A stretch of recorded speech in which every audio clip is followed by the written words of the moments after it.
Gracias, eso. Con esa misma actitud te voy a invitar a sentarte. Bienvenido a Sunrise Church en español. Si no tienes un lugar donde pertenezcas, a lo mejor Dios te está llamando a que este sea tu hogar, tu casa. Pero soy el pastor Moisés Bejarano y trabajo con un equipazo increíble pastoral. Hombres y mujeres llenas del poder de Dios y de la unción del Espíritu Santo. Y pues quiero hacer una aclaración muy fuertemente. Misael, las arepas son de Venezuela. Okay. No, mentira, las arepas son de Colombia, Venezuela y de Ecuador también, ¿oíste? Y en todo lugar son ricas, porque arepa es sabrosa, es como el taco, la tortilla en todas partes. Bueno, pero te perdono esa, Misael, porque te amo. Muy bien, hoy vamos a concluir nuestra serie que hemos titulado Pregunto de parte de un amigo. Y esta serie ha sido bastante pesada. Y te voy a decir por qué. Porque cuando tratamos con tópicos que tienen enlaces políticos, filosóficos, de ideología, tratamos con tópicos que la gente piensa que son nuevos, pero en realidad tienen una historia de años también, o quizás hasta de cientos de años. Y cuando tratamos con la parte bíblica, nuestra labor pastoral es realmente meternos con la palabra de Dios. Al fin y al cabo, la única fuente para nosotros de inspiración divina es la palabra de Dios. Y meternos con la palabra de Dios, meternos de lleno en esa palabra y empezar entonces no a llevar la palabra a la cultura, sino la cultura a la palabra. No a llevar las leyes, no llevar la palabra a las leyes, sino las leyes a la palabra. ¿Qué es lo que dice la palabra de Dios? Y en este proceso hemos hecho eso, y pues en las últimas 3 semanas hablamos sobre lo que era la ideología de género. Y hablamos lo que era también una persona que pasaba por un proceso de transgénero. La segunda semana hablamos lo que eran los abortos. Hablamos de diferentes tipos de abortos, las cosas, el principio de la vida, lo que la palabra de Dios dice eso. El domingo pasado hablé específicamente sobre lo que es emborracharse y dije claramente que un cristiano no puede bíblicamente emborracharse. Igual como un cristiano bíblicamente no puede pasar por asuntos de cambio de género. Ni tampoco un cristiano puede practicar abortos de la manera libre como se practica. Pero quiero decirte que en el proceso, el equipo pastoral, cuando preparamos los mensajes, hemos tenido que investigar mucho y hacer una buena labor, porque sabemos que tú tienes que confrontar esto en cualquier lugar que tú vas. Y si nosotros no te damos las herramientas para hacerlo, no vas a tener la forma de hacerlo. Hay un texto que nos ayudó mucho en el proceso y es Colosenses capítulo 4, versículos 5 al 6, que dice: andad sabiamente para con los de afuera, redimiendo el tiempo, sea vuestra palabra siempre con gracia, sazonada con sal, para que sepáis cómo debéis responder a cada uno. Entonces hablamos de, número 1, estar listos en todo momento, porque la gente te va a preguntar y las leyes están cambiando constantemente y el movimiento y la ideología sigue siempre pensando. Entonces lo que estamos diciendo es que tienes que estar listo como cristiano para saber qué es lo que tú crees. Hay cristianos que ni siquiera saben lo que creen. Y nosotros tenemos que estar listos para saber lo que crees. Y no estar siendo movidos por cualquier cosa que escuchamos, porque cualquier persona puede decir cualquier loquera.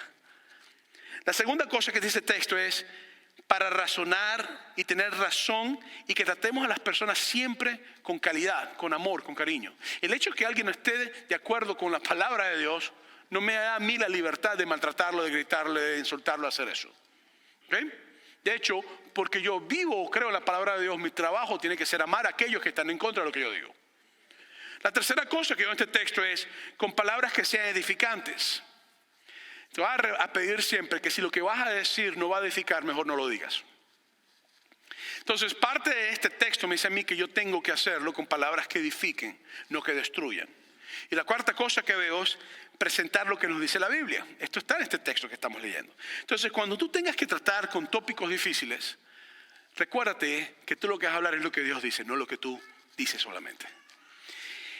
En este proceso, pues, hemos decidido que como hemos tenido 4 semanas súper pesadas de asuntos políticos y asuntos químicos y médicos y todas esas cosas y de adicciones, vamos a entrar con otro proceso que va más a la parte comunitaria del alma. La próxima semana comenzamos una serie que hemos llamado Nosotros su pueblo. Y vamos a hablar acerca de cómo nosotros involucrarnos en lo que es la comunidad nuevamente y cómo ministrar y cómo hacer vida en comunidad. Ayer tuvimos un eventazo y el viernes tuvimos un eventazo increíble. Si no viniste, el próximo año lo volvemos a hacer para que tengas la oportunidad de venir. Pero fue una bendición. Tuvimos mucha gente. Fue tremendo. La adoración estuvo tremendo y estuvo excelente. Así que no te pierdas ese tipo de evento. Pero la realidad es que la Biblia o la palabra de Dios o el Evangelio no es solamente para responder preguntas. Porque responder una pregunta cualquiera la responde. La Biblia y el Evangelio, su objetivo no es responder las preguntas que tú tienes. El objetivo del Evangelio es darte el conocimiento de Dios, la presencia de Dios, para que tú puedas creer que Dios envió a su Hijo unigénito para que creas que Él se humanó, caminó entre nosotros como hombre, murió por nosotros en una cruz sin ningún tipo de pecado, resucitó al tercer día y viene de nuevo por su iglesia. Y ese propósito del Evangelio es un propósito de restauración. Di conmigo restauración. Por eso es que hoy quiero hablarte de la teología de la restauración. Porque hemos hablado de tantos tópicos tan pesados y en ese mismo espíritu voy a responder una pregunta de uno de ustedes. Porque en las preguntas que nos hicieron, una pregunta que yo dije, esta pregunta hay que responderla hoy domingo en vivo. En Gálatas capítulo 4, versículo 6 dice: hermanos, si alguno fuere sorprendido en alguna falta, vosotros que sois espirituales, restaurarle con espíritu de mansedumbre, considerándote a ti mismo, no sea que tú también seas tentado. Sobrellevar los unos las cargas de los otros y cumplir así la ley de Cristo. Entonces la Biblia me dice a mí que mi trabajo pastoral, tu trabajo como ministro, mujer ministro, hombre ministro de Dios, porque todos somos llamados al ministerio, es ser agentes de restauración por el poder del Espíritu Santo. Cristo no vino a condenar al mundo, Cristo vino a restaurar lo que Satanás venía a destruir. Cristo no vino a condenar al mundo, Cristo vino a traer vida eterna.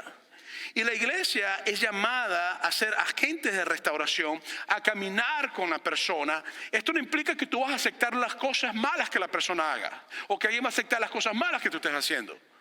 Pero implica que tenemos que aprender a amar a las personas y confrontar con amor, caminar con amor, llorar con amor, pasar por las pérdidas por amor, pasar en las victorias con amor, en oración por las personas, en un proceso de que Dios nos use como instrumento en sus manos para traer luz donde hay oscuridad y vida donde hay muerte.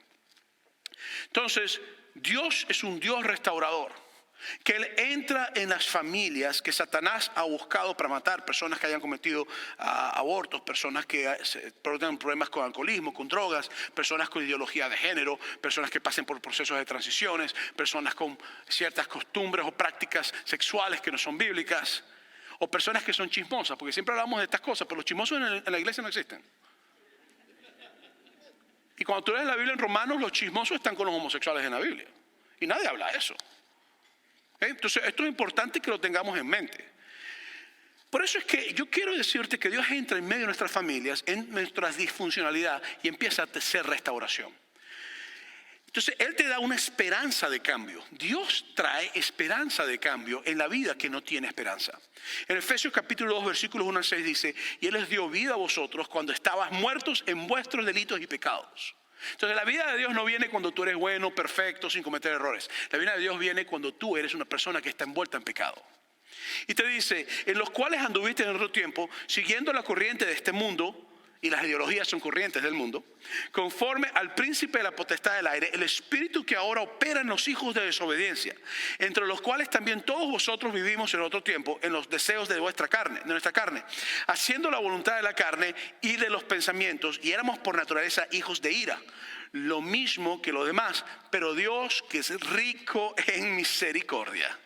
Oye esto: por su gran amor con que nos amó, aun estando nosotros muertos en pecados, nos dio vida juntamente con Cristo. Por gracia sois salvos. En otras palabras, no por lo que tú haces, sino por lo que Cristo hizo por ti en la cruz de Calvario.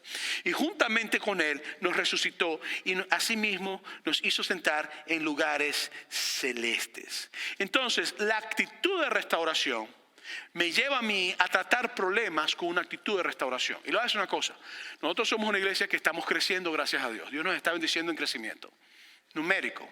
Y cuando hay crecimiento numérico, también hay otro tipo de crecimiento, de bendiciones y también de conflictos y de problemas. ¿Por qué usted cree que me estoy quedando calvo?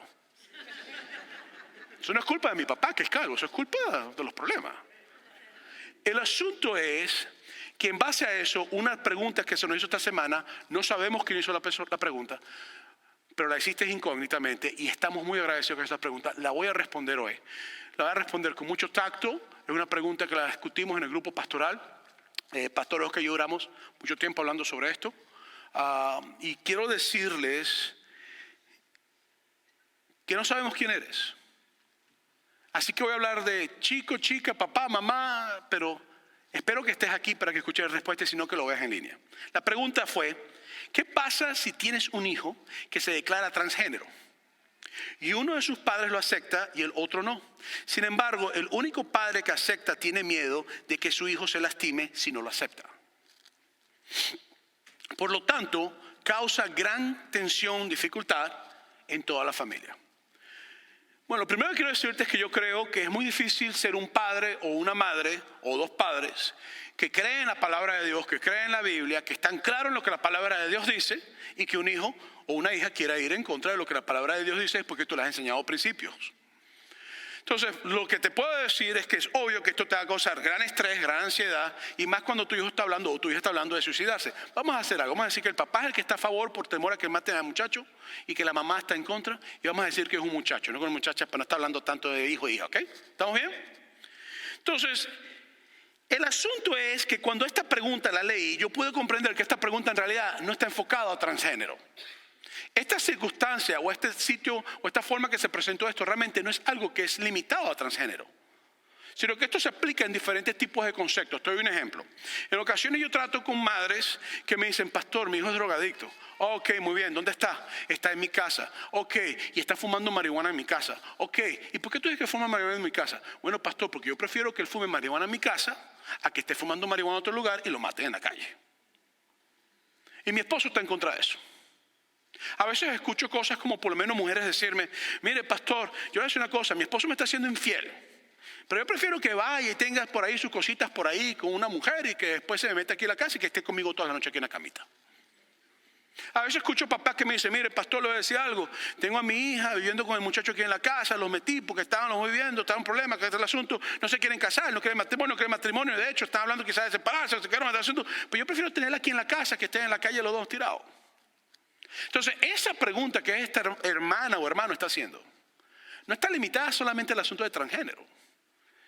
De hecho, es muy factible que en tu familia hayan situaciones y conflictos donde tu esposo está en contra de algo y tú estás a favor, o viceversa. Y eso causa siempre división en los hogares. Es muy factible que en tu hogar estén habiendo circunstancias y problemas en este momento donde uno de tu familia dice, yo lo voy a practicar, no me importa lo que tú digas, y el otro dice, estamos en contra.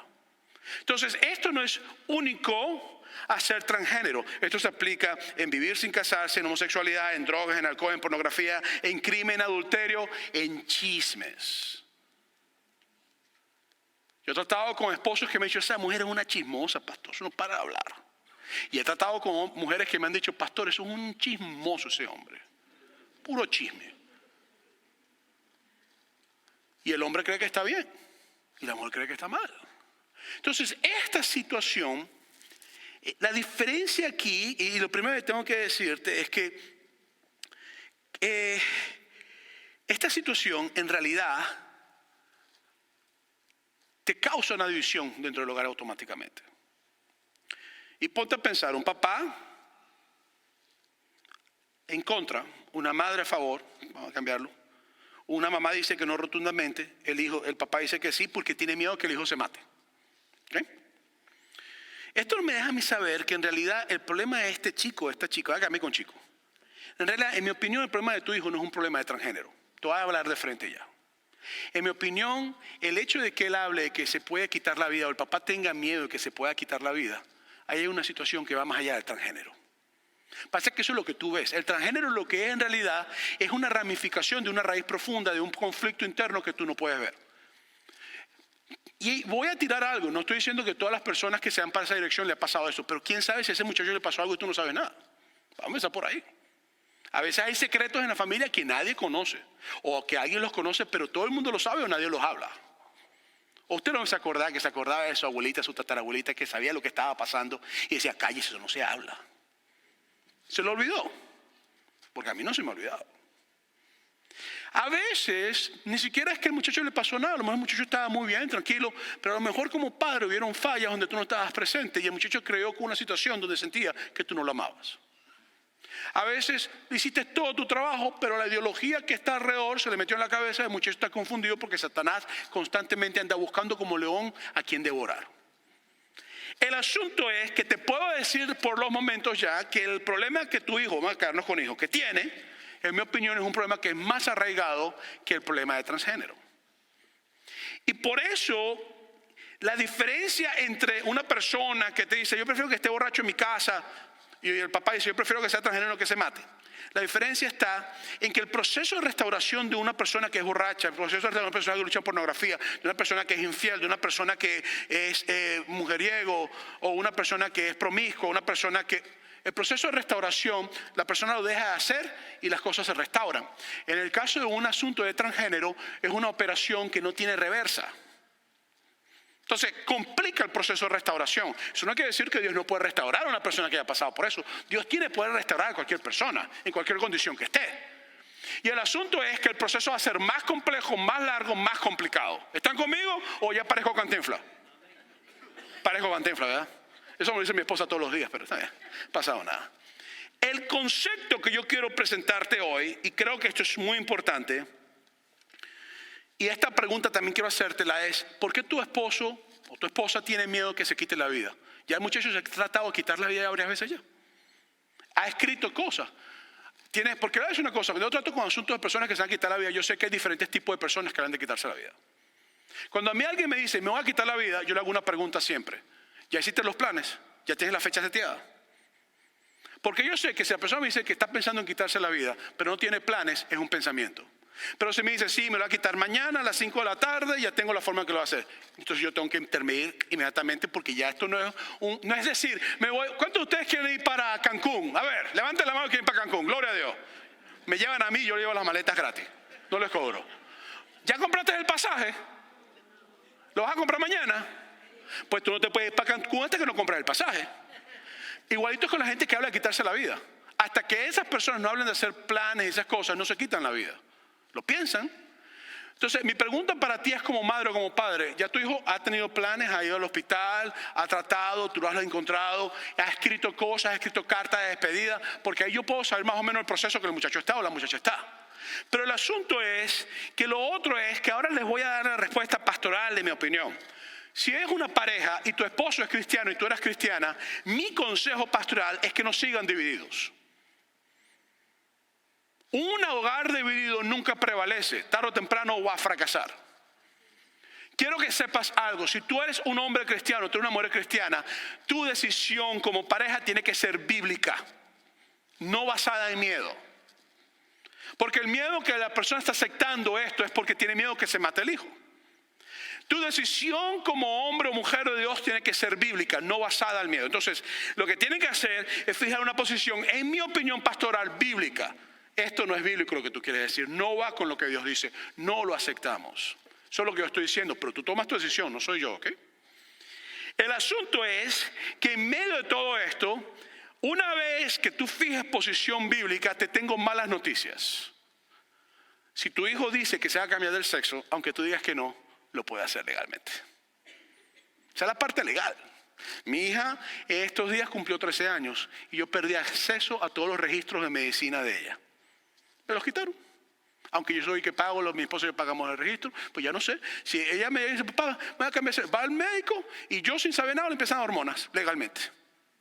Entonces, te tengo la mala noticia que nuestro gobierno ha hecho cosas que van en contra de nosotros como padres. Y nos han robado el control de las manos de nuestros hijos. ¿Ok? Te tengo la buena noticia que el Dios de los cielos está por encima de cualquier gobierno. Y quiero que sepas algo muy claramente.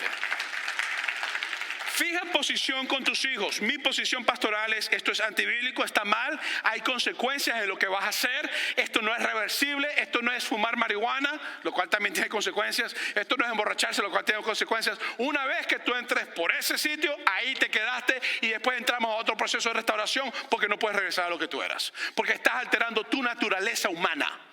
Tu fisiología humana estás alterando. En medio de esto, que fijes posición, yo te puedo decir que tu hijo, va a quedarme con hijo, debe sentir que tú no lo amas a lo mejor. Y Satanás ha logrado meterle en su cabeza la peor de todas las mentiras que todo el mundo en esta generación nuevamente está creyendo. Que porque tú le digas la verdad o tú no estés de acuerdo con ello, tú no los amas. Al contrario, porque te digo la verdad, te demuestro que te amo.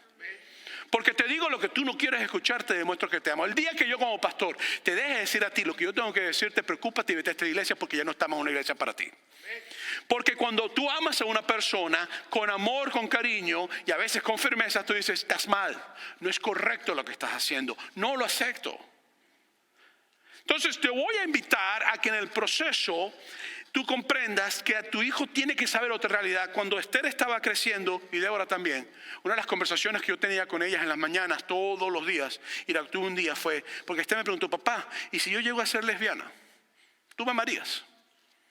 Y me quedé mirando y le dije, Esther, mírame muy bien. Tú puedes matar a 1000 personas. Y te voy a decir algo, por favor no mates a 1000 personas, ¿ok? Pero tú puedes matar a 1000 personas y yo siempre te voy a amar. No hay nada que tú hagas que evitar que yo como padre a ti te ame. Voy a pasar por las consecuencias contigo, voy a llorar, te voy a decir lo que estoy de acuerdo, no voy a aceptar y no voy a estar metido en ninguna de esas loqueras. Pero al lado de tu cama voy a estar. Orando por ti voy a estar. Cuando tú necesitas hablar conmigo voy a estar. Y no solamente yo, tu mamá y toda tu familia. Porque no hay nada que tú hagas, ni que seas borracho, brujo, la lista completa. Nada que va a hacer que yo deje de amarte. Porque tú saliste de mis entrañas. Tú eres mía, tú me perteneces. Y así como yo soy sellado para Dios, tú también eres sellada para Dios. Metes esto en tu cabecita. De hecho, yo a mi hija le digo casi todos los días, ¿cuál es tu propósito? Dime cuál es tu propósito. Yo nací para predicar el evangelio. Perfecto, métete en la cabeza que no se te olvide. Porque yo tengo que comprender que Satanás quiere robarme a mí, a mis hijos, igual como te los quiere robar a ti. Y yo no voy a permitir que Satanás a mí me robe a mis hijos, porque Cristo murió por mis hijas en la cruz de Calvario. Y así como yo soy redimido por la sangre de Cristo, mis hijas también pertenecen a Cristo. Mis nietos van a pertenecer a Cristo. Mis bisnietos van a pertenecer a Cristo. Mi familia tiene que pertenecer a Cristo, porque hay un pacto que Dios ha hecho conmigo y contigo. En el momento que tú llegas a la familia de Dios, la palabra de Dios dice, mi casa y yo serviremos. Y yo tengo que meterme eso en la cabeza. Entonces, tú tienes que asegurarle a tu hijo que no importa lo que él haga, tú siempre lo vas a amar, pero tienes que decirle que las consecuencias van a ser fuertes y que tú estás dispuesto a estar hasta el hecho de la muerte en medio de las consecuencias. Dile que tu amor siempre estará, que él siempre será tuyo. En los momentos difíciles tú estarás presente, pero tienes que fijar posición. Esta pregunta me llamó mucho la atención porque es lo que Dios quiere hacer, Dios quiere restaurar. Y te digo ahora antemano que estoy orando por tu familia, estoy orando por tu hijo, por tu hija, por ti. Nuestro equipo pastoral lo está orando por tu hijo, por ti. Y le pido a la iglesia que ore por esta familia en particular también. No sabemos quién es, pero ¿ustedes prometen que empiecen a orar por ellos? Amén. Por eso es que la teología de la restauración te lleva entonces a lo que es una esperanza de cambio. Y la esperanza de cambio radica en fe. Quiero que te metas esto en la cabeza. La esperanza de cambio radica en tener fe. ¿Fe en qué? En que tú eres bueno. ¿Fe en mí como pastor? No, mira, no creas en mí como pastor, ¿ok? Cree en Dios. ¿Okay? Yo soy un hombre igualito que tú, cometo errores igualito que tú, perfecto no soy. Pregúntale a mi esposa, ¿te lo puede rectificar 1000 veces? Pero lo que yo quiero que tú entiendas es que tú tienes que tener fe en Cristo. Él fue el que murió en la cruz del Calvario. No fue Moisés el que murió en la cruz del Calvario. Fue Jesús el que murió. Y fue el que resucitó. Moisés sin Jesús no resucita. Entonces tú tienes que tener fe en que hay una esperanza de cambio. Y cuando hablas de esperanza es que tú puedes saber que aunque no veas supuestamente a Dios obrar, Dios está obrando. Tú puedes saber que aunque todo vaya a su dirección, tu hijo vaya por un proceso de cambio, sea adicto, sea drogadicto, sea lo que sea, todas las cosas malas que decimos, sea chismoso. Tú sabes que Dios tiene un llamado sobre tu hijo y está obrando. Entonces, esto me lleva a mí entonces a pedir a Dios que su Espíritu Santo transforme nuestras familias.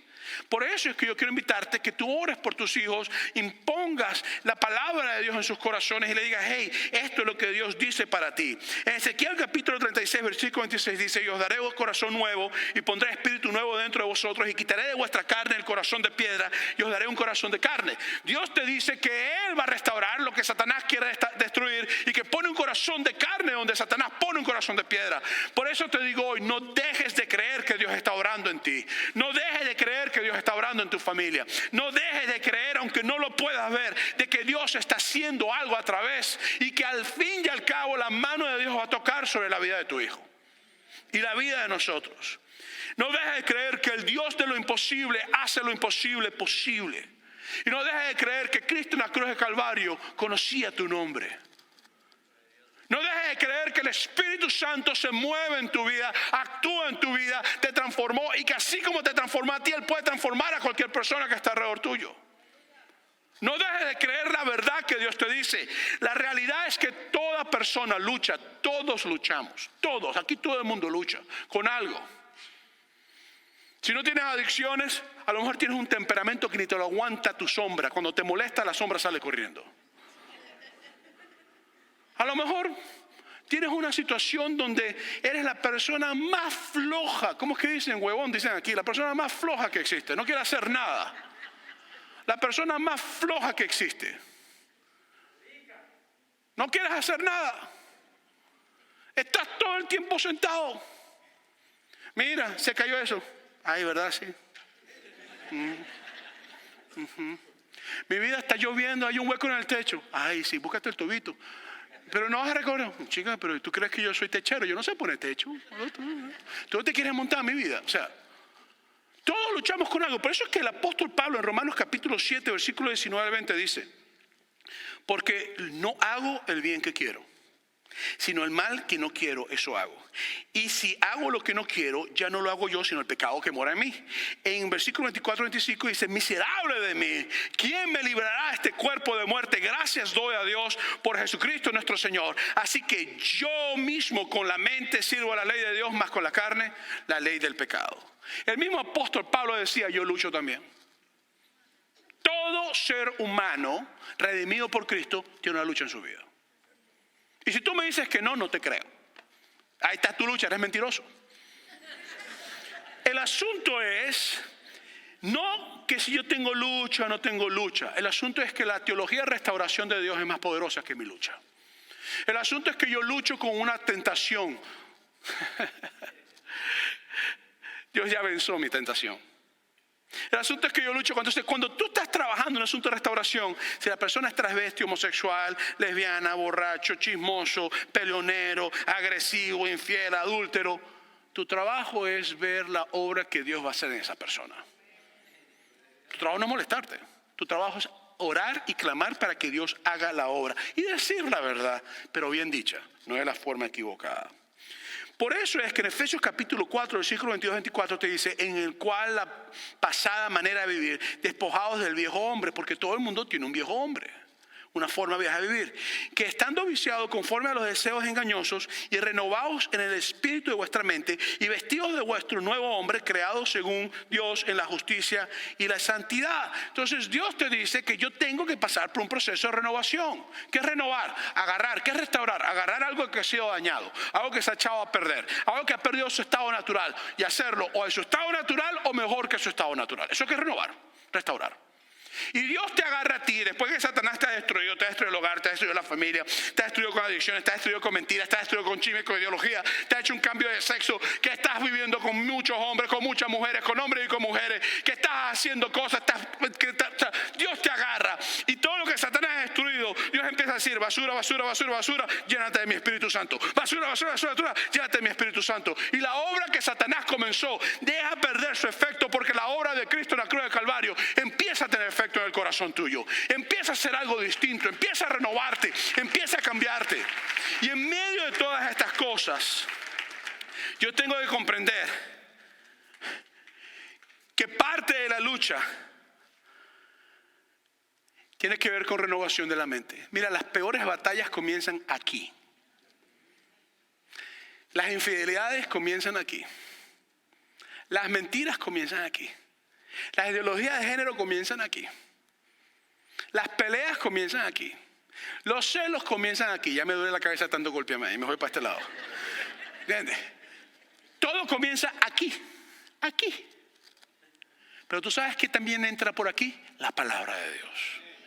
Mira, el problema no es la ideología de género, ni los travestis, ni las drogas, ni el alcohol. El problema es que nosotros no escuchamos la palabra de Dios. El problema no es que existe el diablo, el problema es que nosotros escuchamos al diablo. El problema no es que hay pecado, el problema es que nosotros buscamos pecar. ¿Estás conmigo, iglesia? ¿Puedo escuchar un gloria a Dios? Entonces yo tengo que comprender esto. Por eso es que a Dios no le importa responder tus preguntas, a Dios le importa transformar tu corazón y tu mente. Pues tú puedes ser una persona con mucha, yo sé responder todo. Qué bueno, te felicito, sabes todo. ¿Sabes hasta cuántos marcianos hay en Marte? Te felicito, buenísimo. Tienes mucho conocimiento. Y el corazón, ¿está podrido? Está bien. Y la mente, ¿está podrida? Está bien. Entonces, el evangelio no es un asunto de cabeza solamente.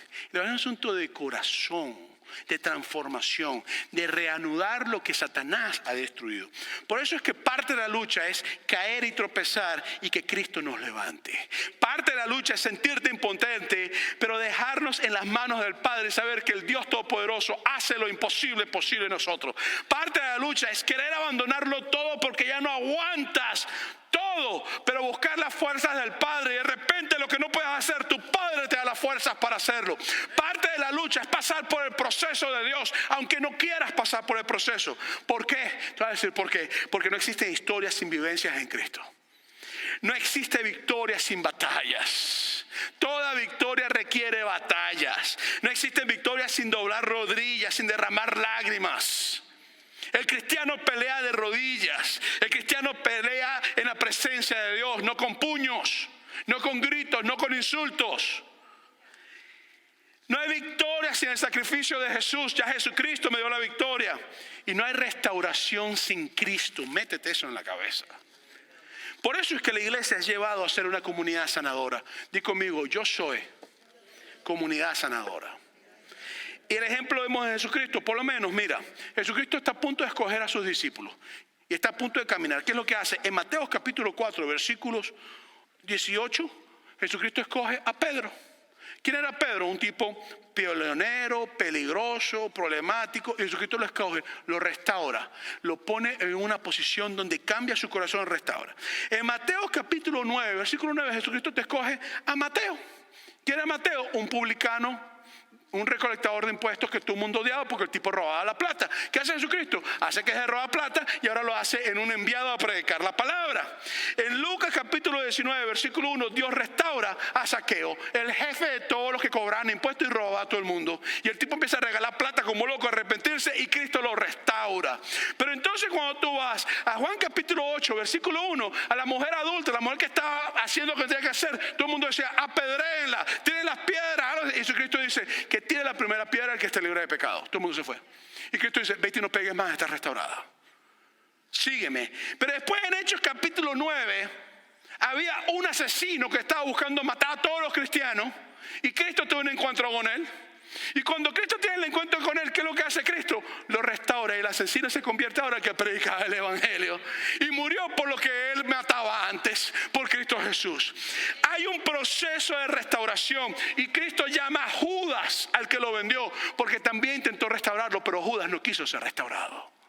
El asunto es que el evangelio de restauración de Dios, la teología de restauración de Dios, es parte de lo que Dios ha puesto a la iglesia a hacer en su llamado. Que esta iglesia sea un lugar de restauración, que sea un lugar de fuente de restauración, que lleguen las personas con crisis, con problemas, con cualquier circunstancia, y que el amor de Dios en nuestras vidas, la presencia de Dios nos ayude a confrontar lo que hay que confrontar, a caminar donde hay que caminar y ser instrumentos en las manos de Dios. Que seamos personas llenos del poder de Dios. Pues es que en Tito capítulo 3, versículo 3 dice, porque nosotros también éramos en otro tiempo insensatos, rebeldes, extraviados, esclavos de concupiscencias y delitos diversos, viviendo en malicia, en envidia, aborreciéndonos unos a otros. Pero cuando se manifestó la bondad de Dios, nuestro Salvador, y su amor para con nosotros, nos salvó, no por obras de justicia que nosotros hubiéramos hecho, sino por su misericordia, por el lavamiento de la regeneración y por la renovación del Espíritu Santo. Él derramó en nosotros abundantemente por Jesucristo, nuestro Salvador, para que justificados por gracia, por lo que Él ha hecho, no por lo que yo hago, viniéndonos a ser herederos conformemente a la esperanza de la vida eterna. Y quiero decirte esto para concluir. no solamente Dios nos restaura a nosotros, sino aún a la misma familia de Jesús, Dios la restauró. La genealogía de Jesucristo en Mateo es increíble. Te presenta una genealogía que es increíble. La familia de Jesucristo, por lo menos en Mateo capítulo 1, versículo 3, te habla de Judá y Tamar. Judá era el suegro de Tamar. Y Tamar se disfraza de prostituta porque él no estaba haciendo lo que tenía que hacer, se acuesta con ella y tiene un hijo. Y de ahí sale Jesús. De esa genealogía sale Jesucristo. Pero no solamente pasó con Judá y Tamar, de una relación incestuosa que era ilícita. En Génesis capítulo 38 te habla de esa relación. Ahí lo puedes leer, búscalo, no estoy inventando cosas. Cuando vas a Mateo capítulo 1, versículo 5, nos habla de Rahab, una prostituta. Una mujer que estaba en Jericó, una ciudad que Israel iba a destruir. Los espías llegaron a Jericó para entrar a la ciudad. Y cuando se encuentran, entran a la casa de Rahab. Y Rahab los libra a ellos. Y ellos le prometieron que le iban a ayudar. Y cuando destruyen a Jericó, se la llevan a ella. Ella se enamora de un tipo muy bueno, se casa con ellos. Y la que era prostituta viene a ser ahora familia de Jesucristo. ¿Qué les parece? Pero entonces no solamente pasa con Rahab, sino que pasa también con el rey Salomón. El rey Salomón era hijo de David con Betsabé, la que era mujer de Urías el Eteo, al que David mandó matar después que se acostó con su esposa. Y Dios agarra lo que David destruye y lo restaura, y nace Salomón de David, que viene siendo también de la genealogía que viene de Jesucristo. Y uno de mis favoritos en la genealogía de Jesucristo, por eso, en 2 de Samuel, capítulo 11 está la historia que estoy hablando. Pero una de mis historias favoritas, Mateo capítulo 1, versículo 11, te habla del rey Manasés. Manasés era alguien que practicaba ocultismo y quemaba a sus hijos en sacrificios humanos. Familiar de Jesús, de paso. ¿Qué les parece? ¿Y quiere que le diga algo? El tipo cayó preso. Y en 2 de Reyes, capítulo 21, dice eso. Pero el tipo cae preso y de repente mira para el cielo y dice: Dios mío, perdóname. Y adivinen qué hizo Dios. Lo que Él siempre hace. Lo restauró. ¿Qué Dios tan increíble tenemos nosotros? ¿Tú sabes por qué Jesucristo no nació en una familia ejemplar? Porque no existen familias ejemplares. Toda familia tiene secretos de abortos, de robos, de incesto, de asesinatos, de brujerías, de idolatría, de infidelidades, de adicciones, de homosexualidad, de género, de transgénero, de mentiras, de envidia, chismes. Esos chismosos sí causan problemas, ¿vale? De pleito, de esquizofrenia, de bipolaridad, de demencia, de dolor, de pobreza, de migración, de riqueza, de divorcios. Y el Dios que restaura entra en lo que Satanás ha robado y lo hace de nuevo.